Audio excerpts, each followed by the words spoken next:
আসসালামু আলাইকুম। এডমিশন একাডেমির পক্ষ থেকে সবাইকে স্বাগতম।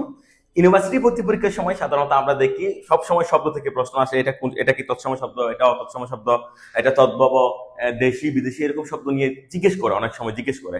কিন্তু আমাদের স্টুডেন্টদের এই শব্দগুলো মনে রাখা কঠিন হয়ে যায়। তৎসম শব্দ আলাদাভাবে মনে রাখা, তদ্ভব শব্দ আলাদা করে মনে রাখা, তারপর এই অর্ধ তৎসম শব্দ আলাদা করে মনে রাখা, দেশি শব্দ আলাদা করে মনে রাখা, এগুলো অনেক কষ্টকর হয়ে যায় আমাদের স্টুডেন্টের জন্য। সেজন্য আমরা যদি খুব সুন্দর টেকনিক অ্যাপ্লাই করি, এক্ষেত্রে আমরা খুব ভালো করে মনে রাখতে পারবো।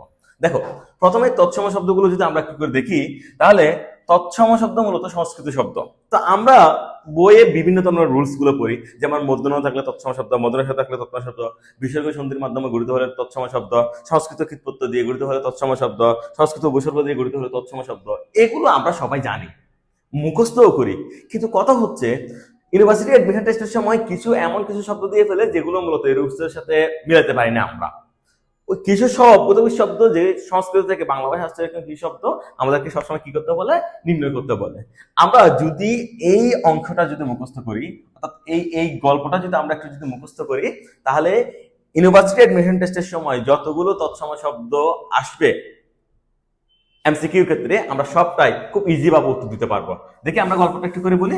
গল্পটা হচ্ছে, অদ্য জ্যোৎস্নারাত্রির পুষ্পলতার নিকটে বসে শ্রীকৃষ্ণ পিতৃমাতৃ পুত্রকে ভক্তি সহকারে বলিলেন, মনুষ্য ভুবনে কেবল অন্ন বস্ত্র দধি ভোজনে ব্যস্ত হইলে আমাদের হস্তকর্ণ গাত্র দন্ত মস্তকের কল্যাণ হইবে সত্য, কিন্তু চন্দ্র সূর্য নক্ষত্রের ন্যায় শক্তিশালী হতে চাইলে আমাদের অবশ্যই ধর্ম পালন করিতে হইবে, অন্যথায় অরণ্যের অশ্বহস্তির ন্যায় আমাদেরও মুক্তি মিলবে না। এই যে গল্পটা, এই গল্পটার মধ্যে যে শব্দগুলো নিচে আমি টান দিয়েছি, এগুলো হচ্ছে তৎসম শব্দ, যেগুলো বিভিন্ন পরীক্ষায়, ইউনিভার্সিটি অ্যাডমিশন টেস্টের পরীক্ষায়, অন্যান্য পরীক্ষায় সবসময় আসে। উপরে বলে নিচের কোনটি তৎসম শব্দ, তাহলে এখান থেকে একটা শব্দ ওখানে দিয়ে দেয়। তুমি যদি এই অংশটা যদি ভালো মতো মুখস্থ করতে পারো, তাহলে খুব ইজি ভাবে তুমি ওখান থেকে 1 নাম্বার পাবে।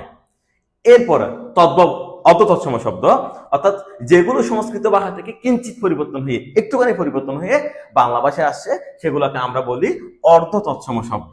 এখন এই অর্ধ তৎসম শব্দের ক্ষেত্রেও একই রকম প্রশ্ন হয়, নিচের কোনটি অর্ধ তৎসম শব্দ, এরকম প্রশ্ন হয়, কিন্তু আমরা অনেক সময় ভুলে যাই।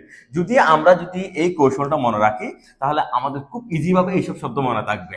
যেমন আমি কি বলেছি, একবার শ্রী কেষ্ট গ্রামের এক গিন্নির নেমন্তন্ন পেয়েছিলেন, কিন্তু যাওয়ার পথে জ্যোৎস্না রাত্রির হঠাৎ বৃষ্টিতে তার গতর ভিজে যায়, তখন গিন্নি তাকে মন্তর করে সোনার কলা খেতে দিলেন। এখন দেখো, যেমন এখানে কি আছে, সিরি, মানে আমরা সংস্কৃততে বলি শ্রী, এখানে বলছি সিরি। যেমন আমরা বলি কৃষ্ণ, এখানে বলছি কেষ্ট। আমরা বলি গ্রাম, অত তৎসমত সেটা হচ্ছে গ্যারাম। আমরা বলি গৃহিণী, এখানে আছে গিন্নি। নিমন্ত্রণ, এখানে আছে নেমন্তন্ন। তারপর জ্যোৎস্না, জ্যোৎস্না। রাত্রি, রাত্রি। আমরা বলি বৃষ্টি, এখানে আছে বৃষ্টি। আমরা বলি গাত্র, এখানে আছে গতর। তারপর আমরা বলি মন্ত্র, এখানে আছে মন্তর। আমরা বলি স্বর্ণ, এখানে আছে সোনা। কল্ল, কলা। তাহলে যদি এই ঘটনাটা যদি তোমার মনে থাকে, যে শ্রীকৃষ্ণ গ্রামের এক গিন্নির নেমন্তন্ন পেয়ে সে ওখানে গিয়ে যাচ্ছিল, কিন্তু জ্যোৎস্না রাত্রে হঠাৎ বৃষ্টি তার গা ভিজে যায়, সেজন্য ওই যে গিন্নি ছিলেন সে তাকে সোনার কলা খেতে দিয়েছে মন্ত্র পড়ে।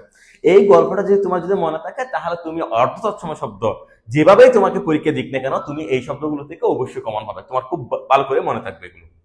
এরপর তারপর আছে আমাদের তদ্ভব শব্দ। আমরা তদ্ভব শব্দ মানে জানি যে খাঁটি বাংলা শব্দ। আমরা কথা বলার সময় প্রায় 60% এই শব্দগুলো ব্যবহার করে থাকি, 60% আমরা ব্যবহার করি এই শব্দগুলো, ঠিক আছে। কিন্তু পরীক্ষায় ঘুরে ফিরে ঠিক একই শব্দগুলোই আসে। আমরা যদি শুধু এই অংশটা যদি মনে রাখতে পারি, তাহলে আমরা খুব ইজি ভাবে আমাদের তদ্ভব শব্দগুলো মনে রাখতে পারবো। কি কি আছে এখানে আমরা দেখো, প্রথমে গল্পটা পড়ি। একবার কামারের বউকে সাপে কামড়েছিল, তার মা সামারের হাতে পায়ে ধরে তার চিকিৎসা করায়, ফলে আবার তার চাঁদ মুখে হাসি ফুটে। এবার আমি দেখো তোমাকে বলছি, তদ্ভব শব্দ কোনগুলো। তদ্ভব শব্দ হচ্ছে সেগুলো প্রথমত সংস্কৃত শব্দ ছিল, সেখান থেকে প্রাকৃত হয়েছে, সেখান থেকে বাংলায় আসছে। এটা হচ্ছে তদ্ভব শব্দ, এটা হচ্ছে প্রাকৃত, আর এটা হচ্ছে সংস্কৃত। সংস্কৃত হচ্ছে হস্ত, আর প্রাকৃত হচ্ছে হত্ত, আর বাংলা হচ্ছে হাত। যেমন এখানে দেখো, কর্মকার, কম্মার, কামার। বধূ বহু বউ, সর্প সপ সাপ, মাতা ম মা, চর্মকার চমার চামার, হস্ত হত্য হাত, পদ প পা, ঠিক আছে। তারপর চন্দ চান্দ চাঁদ। এই যে শব্দগুলো নিচে আমি ডাক দিয়েছি, এই শব্দগুলো হচ্ছে তদ্ভব শব্দ, যেগুলো সংস্কৃত থেকে প্রাকৃত ভাষা হয়ে বাংলায় আসছে। যদি এই শুধু এই একটা লাইন যদি মনে রাখতে পারো, তাহলে তুমি খুব ইজি ভাবে পরীক্ষায় যে তদ্ভব শব্দগুলো আসবে, ওই তদ্ভব শব্দগুলো তুমি খুব ইজি ভাবে আনসার করতে পারবা। এবার আসো, এরপর কি, এরপর হচ্ছে দেশি শব্দ, যেগুলো আদি অনন্তকাল থেকে এই বাংলা অঞ্চলের মানুষ যে শব্দগুলো ব্যবহার করতো, সেগুলো হচ্ছে দেশি শব্দ।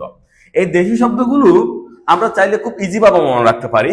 আমার যে শব্দগুলো তুমি দেখবে যে এর বাইরে কিন্তু কখনোই তেমন একটা আসে নাই, তুমি নয়তো আজকে বইগুলো দেখিও, এর বাইরে কিন্তু তেমন একটা আসে নাই। যেমন আমি সেটাকে খুব একটি ইজি ভাবে সাজিয়েছি, কি বলেছি আমি, কোলাগঞ্জের মুন্ডারা ডেকির চোঙ্গায় কুড়িটি ডাগর ডাব ভেঙে চলাই দিল। খুব ইজি ভাবে বলছি আমি, দেখো, কোলাগঞ্জের মুন্ডারা ডেকির চোঙ্গায় কুড়িটি ডাগর ডাব ভেঙে চলাই দিল। তাহলে দেখো কি কি, কোলা, গঞ্জ, মুন্ডা, ডেকি, চুঙ্গা, কুড়ি, ডাগর, ডাব, সুলা, এগুলো হচ্ছে আমার দেশি শব্দ। ওকে, তাহলে আমরা যদি এই টেকনিক গুলো, আমি তোমাকে চারটা লাইন বলেছি শুধু, তৎসম শব্দের জন্য, অতৎসমের জন্য, তদ্ভবের জন্য, দেশি শব্দের জন্য, চারটা লাইন বলেছি শুধু। এই চারটা লাইন যদি তোমার যদি মনে থাকে, তাহলে তুমি এই শব্দ ভান্ডার থেকে যেরকমই প্রশ্ন আসুক না কেন, এই ধরনের প্রশ্নগুলো তুমি খুব ইজি ভাবে সলভ করতে পারবে। ধন্যবাদ সবাইকে, আসসালামু আলাইকুম।